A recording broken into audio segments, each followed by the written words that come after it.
El Festival Sonar ha estat sempre un reflex de les tendències més avançades en música i en altres formes d'expressió de la cultura electrònica. Una és l'art digital, que sempre ha tingut un paper molt important al Sonar.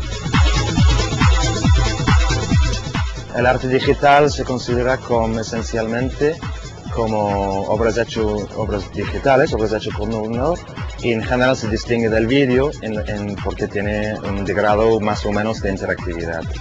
Amb motiu del 10è aniversari, el Sonar d'aquest any organitza una mostra amb les millors obres d'art digital que s'han exposat els últims anys al Sonarmàtica.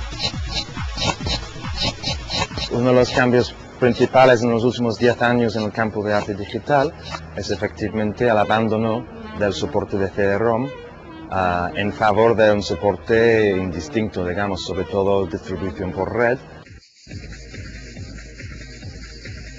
Mientras que en 94, de donde empieza la exposición, el CD-ROM era un soporte muy novedoso, con muchas esperanzas, etc. Poco a poco ha sido reemplazado por red como medio de distribución o, en algunos casos, el DVD.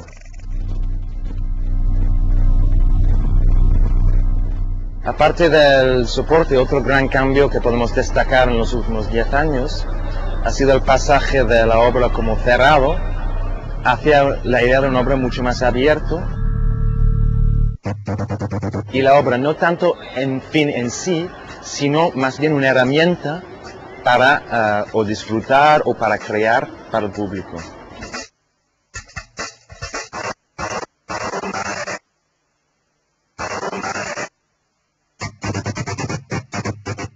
La muestra de arte digital está adresada a todos los públicos.